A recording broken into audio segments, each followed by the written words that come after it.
Welcome to Kishore academy students, آج کی اس video میں ہم کلاس 12 اردو کے امپورٹنٹ خلاصہ جات کو ڈسکس کریں گے۔ اس ویڈیو میں ہم دستک سبق کا خلاصہ کریں گے۔ اس سال پیپر میں اس کے آنے کے چانسز بھی ہیں۔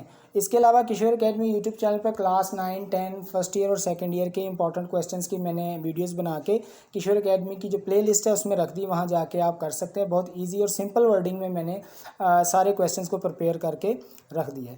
سو لیٹس بگن کر سکتے ہیں۔ سبق کا عنوان ہے دستک اور مصنف کا نام ہے مرزا ادیب۔ آپ نے مصنف کا نام لازمی لکھنا ہے، اس کا 1 نمبر ہوتا ہے۔ دستک سبق کا خلاصے میں ہے کہ ڈاکٹر زیدی کی عمر 55 سال کے لگ بھگ تھی۔ بیمار پڑ گئے تو ان کی بیگم نے ان کی تیمارداری میں کوئی کسر نہ اٹھا رکھی، ہر وقت اپنے شوہر کے کمرے میں موجود رہتی۔ ڈاکٹر صاحب کا علاج ایک نوجوان ڈاکٹر برہان کر رہے تھے۔ سردیوں کا موسم تھا اور رات کا وقت، باہر بڑی تند و تیز ہوا چل رہی تھی۔ بیگم زیدی اپنے شوہر کے پاس آرام دہ کرسی پر بیٹھی کسی رسالے کا مطالعہ کر رہی تھیں کہ ڈاکٹر صاحب نے دھیمی سی آواز میں کچھ کہا جسے بیگم صاحبہ نہ سن پائیں، لیکن جب وہ اپنے جسم سے کمبل ہٹانے لگے تو بیگم کے پوچھنے پر انہوں نے کہا کہ باہر کوئی دروازہ کھٹکھٹا رہا ہے۔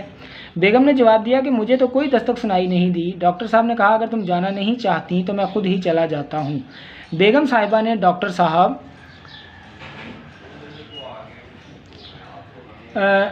ڈاکٹر صاحب کو یقین دلانے کی کوشش کی کہ دروازے پر کوئی نہیں ہے، صرف تند و تیز ہوا کا شور ہے جسے آپ دستک خیال کر رہے ہیں۔ لیکن ڈاکٹر زیدی اپنی بیوی کے جواب سے مطمئن نہ ہوئے اور اپنی بات پر اصرار کرتے رہے۔ اپنے شوہر کو مطمئن کرنے کے لیے بیگم صاحبہ دروازے کی طرف گئیں اور آ کر انہیں بتایا کہ دروازے پر کوئی بھی نہیں ہے، لیکن ڈاکٹر زیدی اصرار کرتے رہے کہ ضرور باہر دروازے پر دستک ہو رہی ہے۔ اس دوران میں دروازے پر گھنٹی ہوئی۔ بیگم صاحبہ نے جا کر دیکھا تو ڈاکٹر برہان تھے۔ ڈاکٹر برہان نے ڈاکٹر زیدی کی کیفیت کے بارے میں سن کر کہا کہ ان کی حالت اب تسلی بخش لگتی ہے، اس لیے انجیکشن میں اب ناغہ کر دینا چاہیے۔ بیگم زیدی نے ڈاکٹر برہان سے اپنے شوہر کے اس وہم کا ذکر کیا کس طرح وہ ہر وقت یہ سمجھتے ہیں کہ باہر دروازے پر کوئی دستک دے رہا ہے، حالانکہ دستک دینے والا کوئی بھی نہیں ہوتا۔ ڈاکٹر برہان کے استفسار پر ڈاکٹر زیدی نے اپنی جوانی کے زمانے کا ایک واقعہ سنایا کہ 18-20 سال قبل میری پریکٹس خوب چلتی تھی۔ ڈسپینسری بھی اور گھر پر بھی اکثر مریضوں کی بھیڑ لگی رہتی تھی۔ یہ جو زیدی صاحب ہیں یہ بھی ڈاکٹر تھے اور مجھے سر کھجانے کی بھی فرصت نہیں ملتی تھی۔ ایک رات میں دیر سے تھکا ہارا اپنے کلینک سے گھر لوٹا تو آتے ہی بستر پر پڑ گیا۔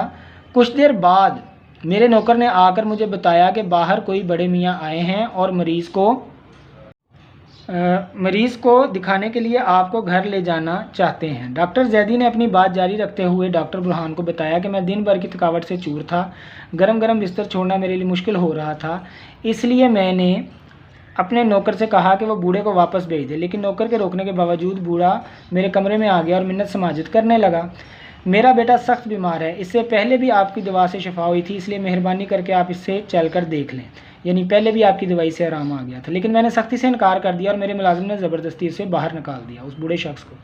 نہ جانے وہ کب تک دروازے پر دستک دیتا رہا، مگر میں سو گیا۔ صبح اٹھا تو رات کے واقعے پر مجھے بے حد ندامت ہو رہی تھی، یعنی شرمندگی ہو رہی تھی۔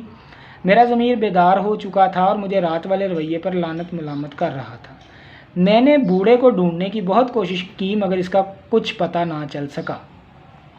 ڈاکٹر برہان نے ڈاکٹر زیدی کا واقعہ سنا تو کہا کہ ڈاکٹر صاحب، یہ غلط نقطے لگے ہیں، یہاں صاحب لکھنا ہے، نیچے نقطہ آئے گا۔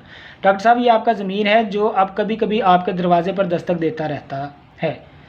یعنی نوجوانی میں جو پریکٹس کر کے آیا تو بوڑھا اپنے بچے کے لیے منت سماجت کرتا رہا، لیکن یہ وہ نہ گئے۔ صبح اٹھ کے ان کے ضمیر نے کافی شرمندہ کیا تو ان کو خیال آیا، اب بھی وہ کبھی کبھی ان کو لگتا ہے جیسے دستک ہو رہی ہے، یعنی شرمندگی کا احساس۔ تو ڈاکٹر برہان نے ڈاکٹر زیدی کو کہا کہ آپ اپنے اس واقعے میں اتنی بات کا اور اضافہ کر لیجئے کہ میں انہی بڑے میاں کا پوتا ہوں جس کا بیٹا اس رات ایڑیاں رگڑ رگڑ کر مر رہا تھا، یعنی وہ بوڑھا شخص جس اپنے بچے کی دوائی لینے آیا تھا، اس بوڑھے شخص کا ڈاکٹر برہان پوتا تھا۔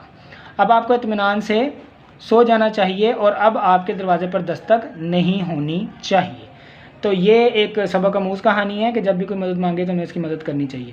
دستک خلاصے کو آپ پریپیئر کر لیں، اس سال اس کے پیپر میں آنے کے